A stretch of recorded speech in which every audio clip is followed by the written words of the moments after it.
This evening, we're going to return to our series through Genesis, looking at God's promises as they're traced through the life of Isaac. As I've mentioned at other times in this series, this is Isaac's life that is the bookends that we're tracing here, but really the story is about his sons more than Isaac, Jacob and Esau. They play a much larger role. It began in this section of Genesis recording the birth of these twins, and that immediately was followed by the account of Esau transferring his birthright to Jacob. And from the beginning, you have this tension developing within Isaac's family. In Genesis 26, we had a little interlude in that the focus actually was on Isaac. It was not on the boys. They were not mentioned really at all in what we looked at in that chapter. But we saw in that chapter how God's promises passed through Isaac to the next generation. From Abraham, where they were unfulfilled fully, they now went to Isaac. God reiterated them. Of course, we also saw in that chapter, it did not take Isaac long, and he caused the promises to be placed in jeopardy. And as he tried to mimic his father by passing Rebekah, his wife, off as his sister, when he went to live with the Philistines during a time of famine, God providentially stepped in, preserved the family. He protected the marriage by allowing Isaac to be found out. But through most of the chapter, what we saw, despite Isaac doing his best to jeopardize the promise, we saw the faithfulness of God. We saw that God had promised to bless Isaac, and that promise demonstrated itself over and over. Everywhere Isaac went, he found water. In this arid region during the time of famine, Isaac keeps finding water. He prospered until finally the Philistine king recognized that this man is being prospered by his God, and the Philistine king established a peace treaty with Isaac. We left off our series a couple weeks ago with Isaac actively worshiping God and settling down once again in Beersheba. Now, I assume Isaac is still living by Beersheba when we pick things up this evening. His location is never mentioned, though. We don't know for sure where he's married, but it seems like that's probably where he still is. Rather, after the kind of external events of the previous weeks, once more our attention turns to Isaac's family, to the internal tension within the family. Remember, Moses is recording this selective history. He's picking pieces to record for the young nation of Israel as they're traveling around the Promised Land on their way from Egypt, having just escaped slavery. He wants them to recognize, seems like, to see clearly the greatest danger to God's promises come from within themselves rather than from enemies without. It's easy to spot the enemy without and to recognize that as an enemy, but the internal problems often are more elusive. And that seems to be the point that Moses is bringing forth here. We must have faith in the promises.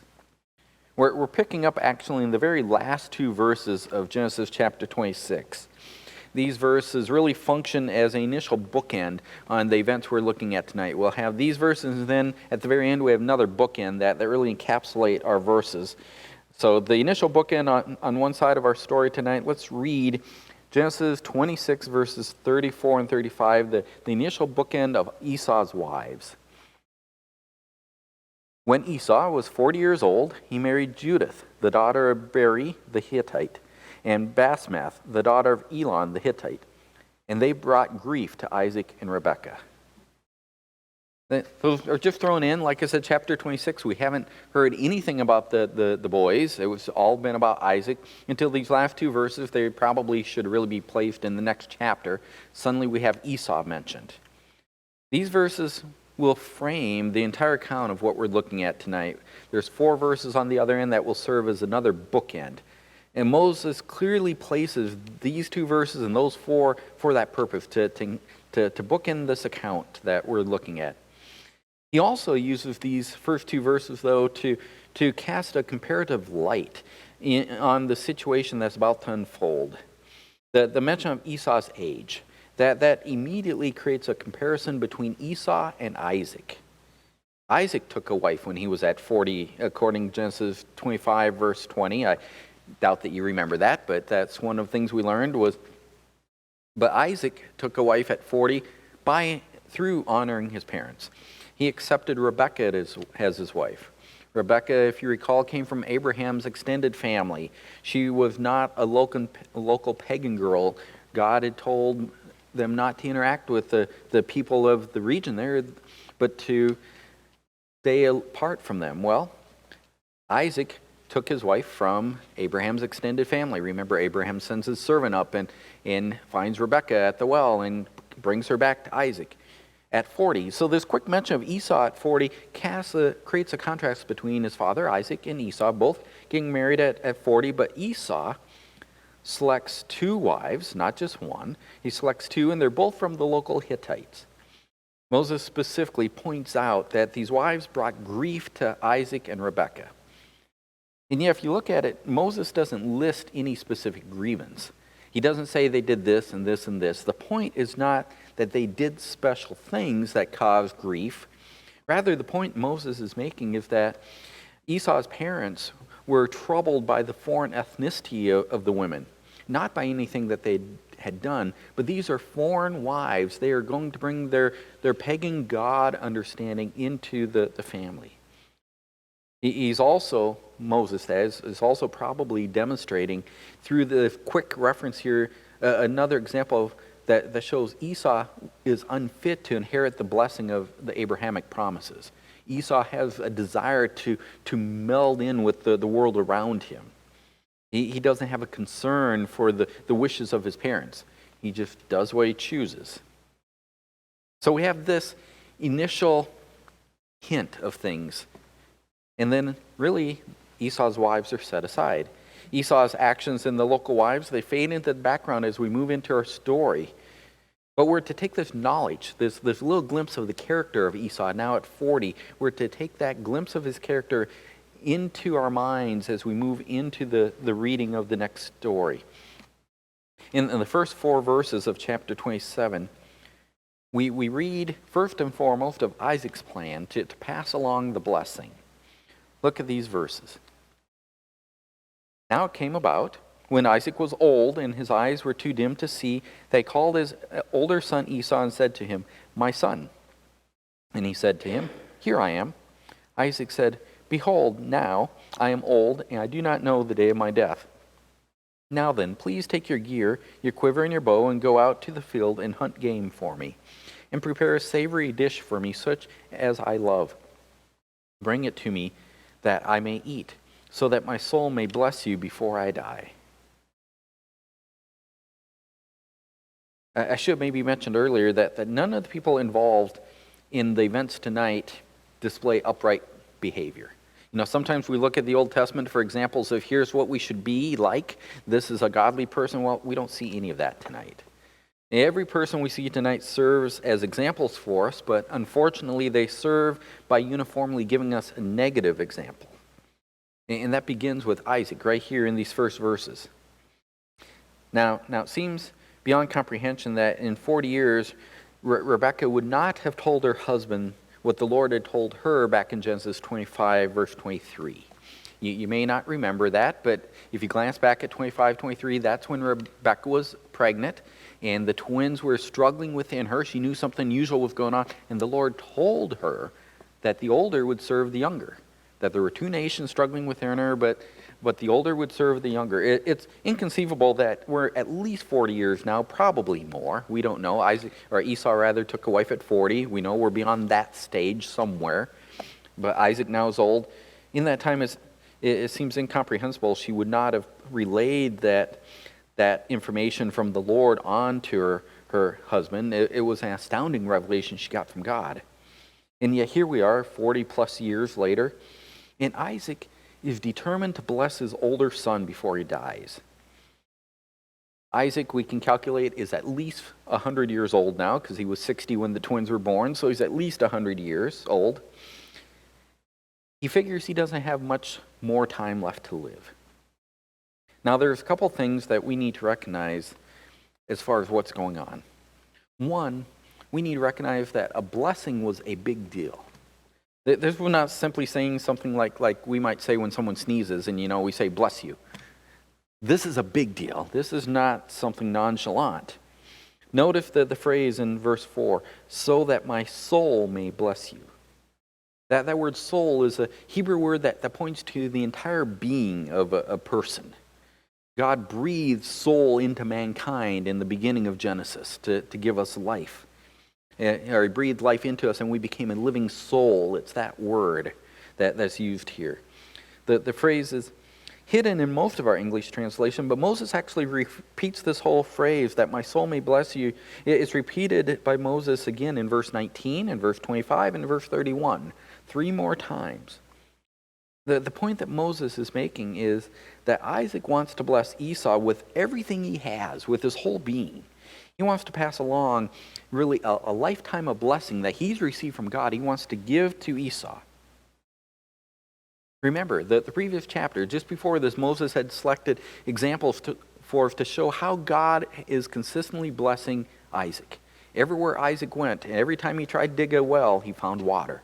God was blessing him. Isaac now is a lifetime of blessing, and he's about to pass on to the next generation. Isaac's that link in that generational chain, and he wants to hand it off to Esau.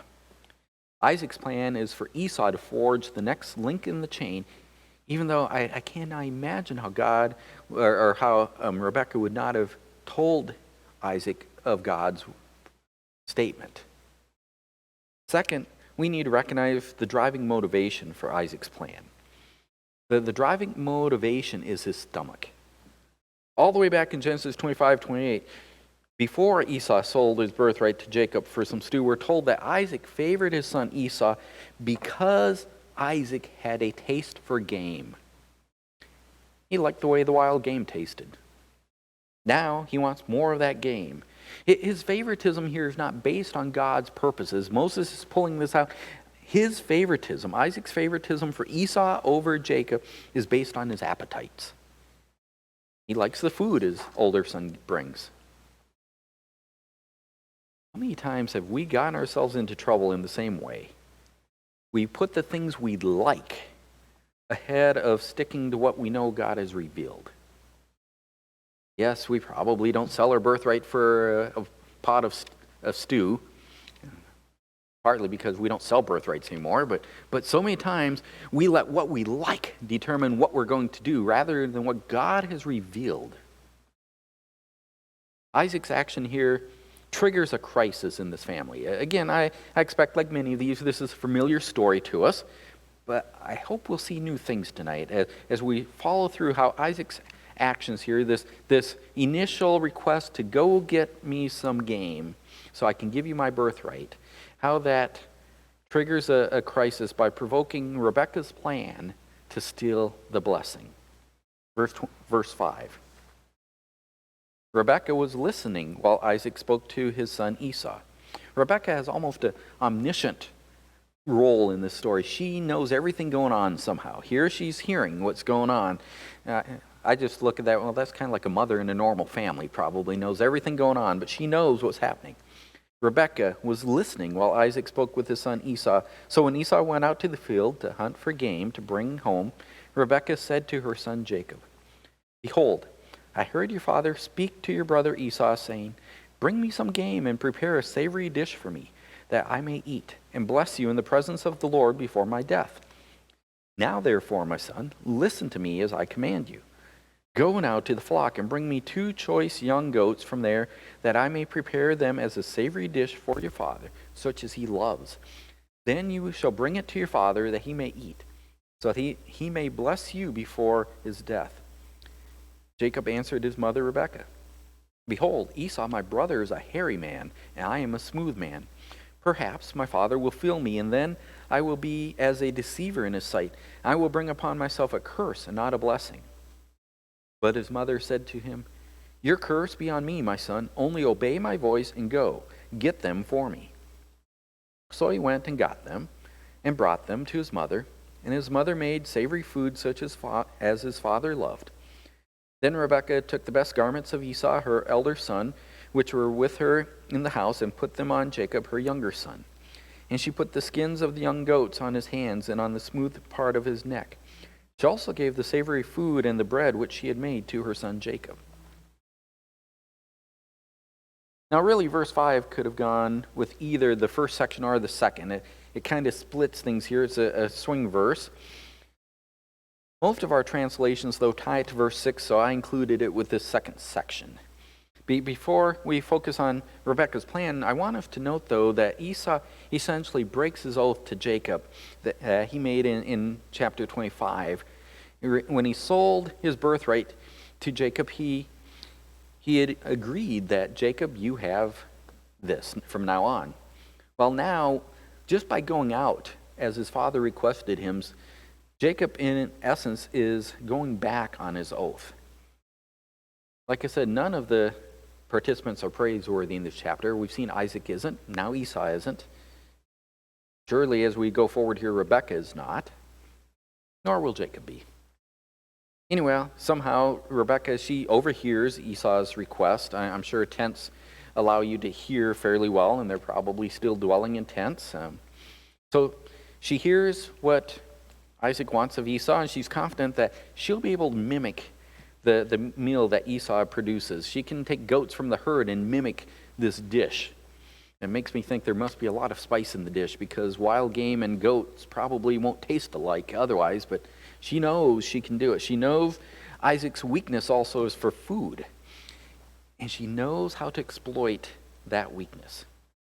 She tells Jacob to get the things that she will need so that he can go and pretend to be Esau and trick his father into blessing him instead of Esau. So now we have mom's favoritism on full display. Dad's favoritism was on display, wanting to give Esau the blessing, and now mom's favoritism comes out. Moses, in fact, seems to be making a point here, because in verse 5 he calls Esau his son, and then in verse 6 he calls Jacob her son. This is not a happy home being depicted here. I'm sure you noticed that Jacob was hesitant to participate in the deception, but observe, his hesitancy was not based on moral grounds. Rather, his hesitancy was strictly pragmatic. He's afraid that he'll be found out trying to deceive his father. Clearly, he realizes doing what he's about to do is curse-worthy rather than blameworthy. So there's no confusion on Jacob's part. There's no misunderstanding. He knows this is wrong to do. It's worth a curse if he's caught. Rebekah unequivocally says that she will ensure the blessing goes to Jacob. She wants to ensure that, and she'll even take the curse on herself if necessary. Now, it's possible, as many have suggested, that she may rationalize her actions by thinking that having Jacob receive the blessing, that's in line with God's promises. After all, she's just protecting her husband from making a big mistake here. Maybe she rationalizes it that way, but there's nothing praiseworthy about how she goes about obtaining the blessing for Jacob. Tricking her husband, creating deception is not praiseworthy. She agrees with her son that a curse would be deserved if they're caught. She just says, I'll take the curse. I'll accept it. And then continues to pressure Jacob to go on with the deception. Good motherly influence here. Son, deceive your father. She provides answers to all the concerns they raises regarding how the deception might fail. Here's what you can do. I know how to trick my husband. Which brings us to verse 18. Jacob's efforts to steal the blessing. Then he came to his father and said, My father. And he said, Here I am. Who are you, my son? Jacob said to his father, I am Esau, your firstborn. I have done as you told me. Get up, please. Sit and eat of my game, that you may bless me. Isaac said to his son, How is it that you have it so quickly, my son? And he said, "Because the Lord your God caused it to happen to me." Then Isaac said to Jacob, "Please come close, that I may feel you, my son, whether you are really my son Esau or not."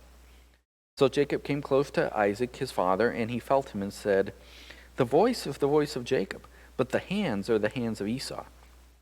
He did not recognize him, because his hands were hairy like his brother Esau's hands. So he blessed him.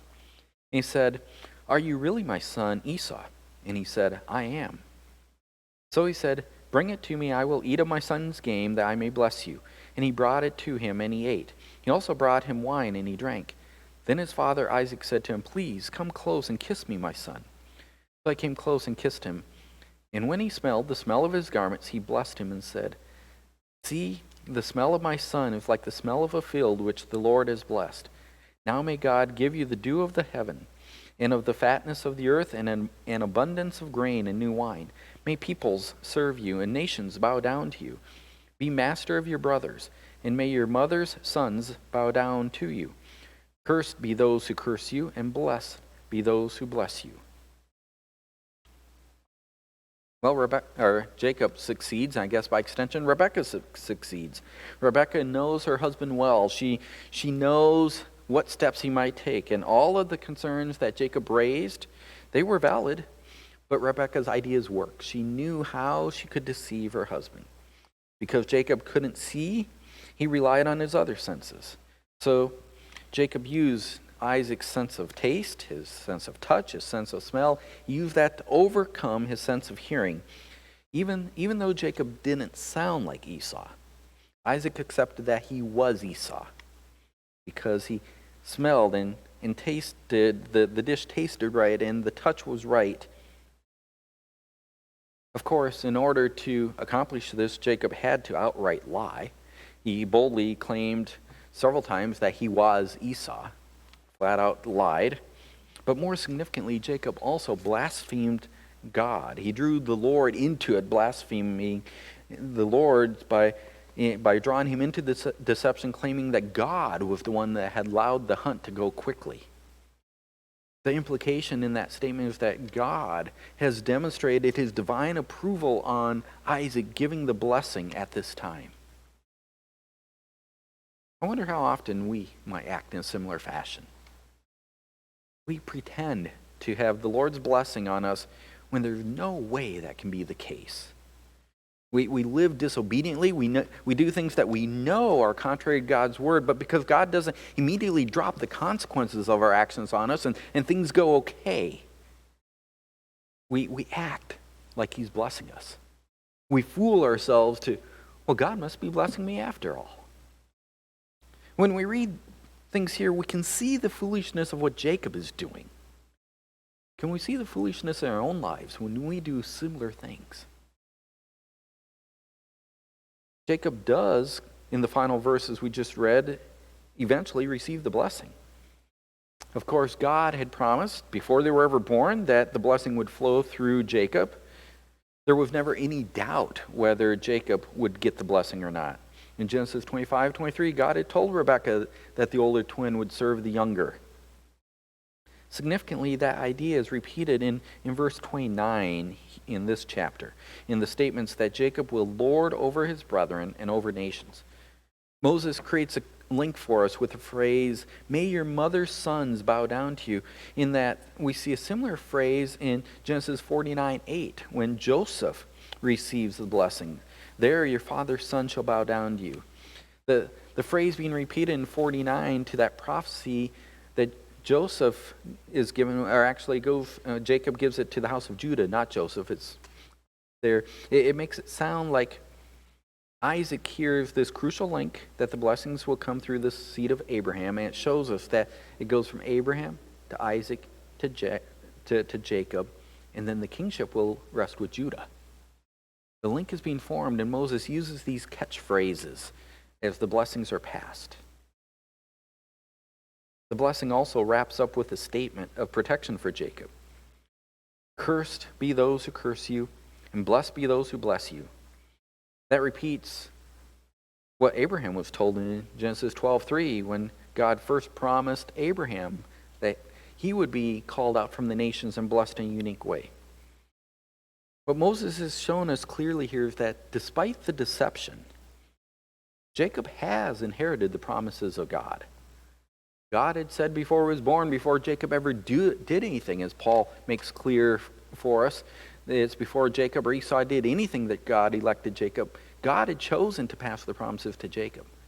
The deception hasn't negated that. Despite that, Jacob inherits the promises. And it's through these catchphrases is clearly communicated the promises flow Abraham, Isaac, Jacob, and his sons. Well, now the deed is done. Jacob has received the blessing rather than Isaac, or Esau rather. He stole it from Isaac. The deed is done, but the family crisis is not over. Immediately we read now of Esau's efforts to acquire the blessing. Picking up in verse 30. Now it came about, as soon as Isaac had finished blessing Jacob, and Jacob had hardly gone out from the presence of Isaac his father, that Esau his brother came in from his hunting. Then he also made savory food and brought it in to his father. And he said to his father, "Let my father arise and eat of his son's game, that you may bless me." Isaac his father said to him, "Who are you?" And he said, "I am your son, your firstborn Esau." Then Isaac trembled violently, and he said, "Who was he then that hunted game and brought it to me, so that I ate of all of it before you came and blessed him? Yes, he shall be blessed." When Esau heard the words of his father, he cried out with an exceedingly great and bitter cry. And he said to his father, "Bless me, even me also, O my father." And he said, "Your brother came deceitfully and has taken away your blessing." Then he said, "Is he not rightly named Jacob? For he has supplanted me these 2 times. He took away my birthright, and behold, now he has taken away my blessing." And he said, "Have you not reserved a blessing for me?" But Isaac replied to Esau, "Behold, I have made him your master, and all his relatives I have given to him as servants. And with grain and new wine I have sustained him. Now as for you, then what can I do, my son?" Esau said to his father, "Do you have only one blessing, my father? Bless me, even me also, O my father." So Esau lifted his voice and wept. Then Isaac his father answered and said, "Behold, away from the fertility of the earth shall be your dwelling, and away from the dew of heaven from above. By your sword you shall live, and your brother you shall serve. But it shall come about when you become restless, that you will break his yoke from your neck." When I read this section specifically of this chapter, I can't help but think about these high school style plays. The high school plays inevitably have these near misses as a part of their motivation in their scenes. You know, something's developing on stage, and if only this other person knew about it, everything would fall in place. But they don't, because the people just leave right before they enter the scene. Well, that's what's going on here. Esau comes just before, or just after Isaac leaves. He just misses. In the high school plays, usually it's these near misses that cause the humor. Well, there's nothing humorous going on here. It seems as if Jacob barely leaves Isaac's tent when Esau returns. Esau comes back from his hunt. He rapidly prepares food for his father, and he brings it to him. And in fact, if we look at Esau's initial words to Isaac in verse 31, and if we compare them to Jacob's word of entry in verses 18 and 19, we see Esau actually approaches his father in a much more formal and respectful manner. It's as if Esau realizes that to receive a blessing from his father is a solemn event, and he goes in with great respect. Of course, he rapidly discovers that Isaac's already been given the blessing to another. He's missed it. We also can see from this that Isaac intended to give all his blessing to one son.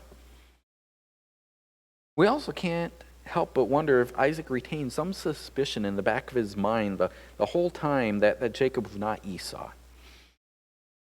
Because he doesn't ask Esau near the amount of questions he asked Isaac.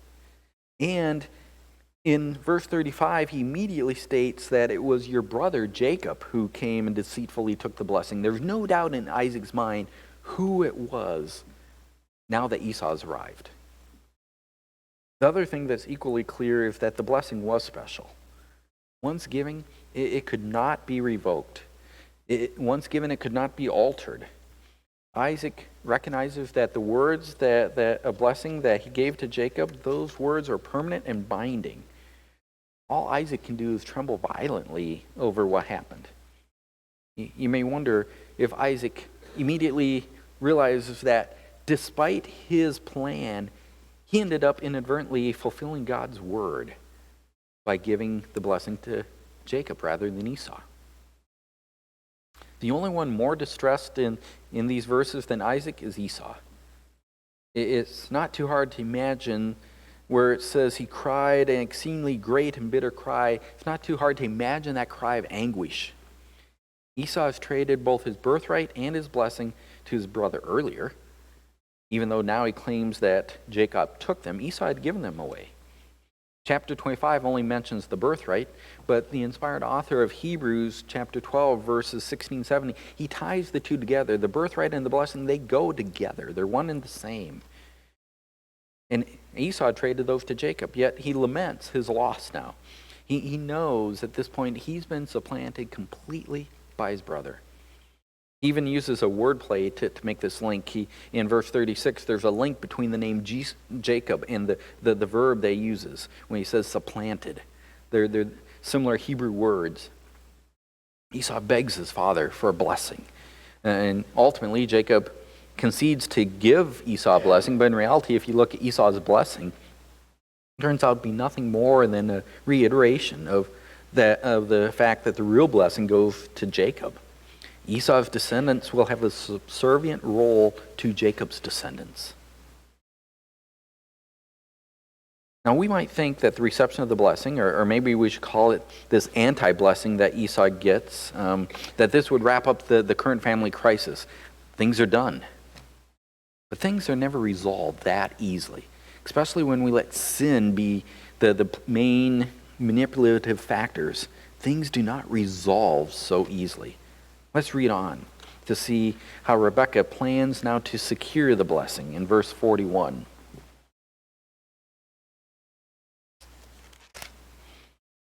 So Esau bore a grudge against Jacob because of the blessing which his father had blessed him. And Esau said to himself, "The days of mourning for my father are near. Then I will kill my brother Jacob." Now, when the words of her elder son Esau were reported to Rebekah, she sent and called her younger son Jacob and said to him, "Behold, your brother Esau is consoling himself concerning you by planning to kill you. Now, therefore, my son, obey my voice and arise. Flee to Haran to my brother Laban. Stay with him a few days until your brother's fury subsides, until your brother's anger against you subsides, and he forgets what you did to him. Then I will send and get you from there. Why should I be bereaved of you both in one day?" Now, you may recall that there was a hint that Jacob had schemed to get Esau to sell him the birthright in chapter 25. I mentioned that at the time that the wording seems to suggest that Jacob had planned in advance that an opportunity would come and he'd reach for the birthright. Well, now he's received the blessing from Isaac as well, and so Jacob's gotten everything that he's wanted, but he's done it at a cost of incurring his brother's wrath. Esau bore a grudge against Jacob. That word grudge, that's the same word that's used to describe what Joseph's brothers feared Joseph might do to them after their father Jacob dies. If you remember in Genesis 50, verse 15, they asked themselves, what if Joseph bears a grudge against us? I mean, after all, they did sell him in slavery, right? He ended up going to Egypt, and life was hard for Joseph. What if he bears a grudge against us and pays us back in full for all the wrong which we did him? That's the word we have here, this grudge. It is a deep-seated anger, an anger that results in violent retaliation. Esau is so angry, he wants to kill his brother Jacob. He just plans to wait till his father dies, and then he will take action. Somehow, once again, Rebekah knows what's going on. She has this near-omniscience knowledge of what's happening in the family, and she immediately launches another plan. This one to secure the blessing by preserving Jacob's life. She tells Jacob to flee to her family far to the north there in Paddan Aram and stay with her brother Laban. Notice a few days. That reference to a few days in verse 44 is somewhat ironic. Jacob will end up staying with Laban for 20 years, and Rebekah never does see him again. We've heard her plan, but again, her plan needs execution. This time it's Rebekah who approaches her husband rather than Isaac. And in verse 46 of chapter 27 through verse 5 of the next chapter, we have Isaac providing to preserve the blessing, even though he doesn't really know that's why he's doing so much. Look at verse 46. Rebekah says to Isaac, I am tired of living because of the daughters of Heth. If Jacob takes a wife from the daughters of Heth like these, from the daughters of the land, what good will my life be to me? So Isaac called Jacob and blessed him and charged him and said to him, You shall not take a wife from the daughters of Canaan. Arise, go to Paddan Aram, to the house of Bethuel, your mother's father, and from there take to yourself a wife from the daughters of Laban, your mother's brother. May God Almighty bless you and make you fruitful and multiply you, that you may become a company of peoples. May he also give you the blessing of Abraham to you and your descendants with you, that you may possess the land of your sojournings, which God gave to Abraham. Then Isaac sent Jacob away, and he went to Paddan Aram to Laban, son of Bethuel, the Aramean, the brother of Rebekah, the mother of Jacob and Esau.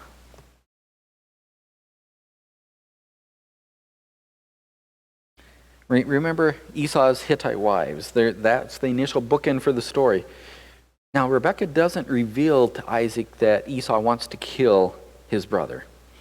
Remember, after all, Esau is Isaac's favorite. Likely, Isaac wouldn't believe such a vicious charge could be true. So, Rebekah instead focuses on Jacob's need to find a good wife, probably suggesting her brother, although it comes out as Isaac's idea in the next chapter, so a smart wife somehow makes it so that the husband comes to the idea she wants. So while it's more subtle, it's still deception. It's more subtle than the first deception, but again, Rebekah's deceiving Isaac into getting what she wants. Jacob agrees with the plan. After all, he too was grieved by Esau's wives. We were told that at the beginning. So he calls Jacob to him and sends him north to Paddan Aram to look for a wife. Isaac even imparts an urgency through the double imperative there in verse 2. Arise, go. This is important. What is most significant, really, in this final episode of the sad story we've been looking at tonight is verses 3 and 4. Isaac knows by this point that Jacob has deceived him to receive the blessing. Yet here, as Isaac is sending Jacob away, Isaac confirms the blessing of his father Abraham and even invokes God Almighty. He's fully aware he's blessing Jacob, not Esau at this point. As one commentator stated, we see at the end here that Isaac has affirmed that the promises of Abraham and the promises of Isaac are now the promises of Jacob. They have passed to the next generation. That concludes the deceptive episode, except that we still need this final bookend to pair up with the initial bookend. Remember with the initial bookend of Esau's wives? Well, in verses 6 through 9, we get the final bookend. The final bookend of Esau's wives. Now Esau saw that Isaac had blessed Jacob and sent him away to Paddan Aram to take to himself a wife from there. And that when he blessed him, he charged him, saying, You shall not take a wife from the daughters of Canaan. And that Jacob had obeyed his father and his mother and gone to Paddan Aram. So Esau saw that the daughters of Canaan displeased his father Isaac. And Esau went to Ishmael and married besides the wives they had Mahalath, the daughter of Ishmael, Abraham's son, the sister of Nebaioth. So Esau watched Isaac bless Jacob, and he watched Isaac send Jacob away to find a wife from the extended family. And apparently he finally realizes how ill-advised it was for him to marry his Hittite wives. Esau married them without concern for what his parents thought, and now he realizes it was ill-advised. He specifically is concerned that his father Isaac displeased. It doesn't seem like he cares about what his mother thought. It's not mentioned at all. But Esau's solution when he sees that his father was unhappy with his actions is once again to come up with a plan of his own. He attempts to imitate Jacob's somewhat by taking a wife tied to the family line. He goes to Ishmael and he takes a third wife. What we can observe is that now the older son of Abraham, if you will, and the older son of Isaac, these two older sons, they're now united. They're united in marriage. They're also united in not receiving the blessing. Ishmael did not receive the blessing. Isaac did. Esau did not receive the blessing. Jacob did. As one commentator expressed it, the rejected son Esau seals his state by marrying into the family of the discarded son Ishmael. Before we wrap up, let's again ask ourselves, now as we think about this, we've seen the initial bookend, the final bookend, everything in between. Let's ask ourselves, what can we learn? It's really been a sad story when you get down to it. Deception after deception, sinful actions. What can we learn? What is the overall lesson?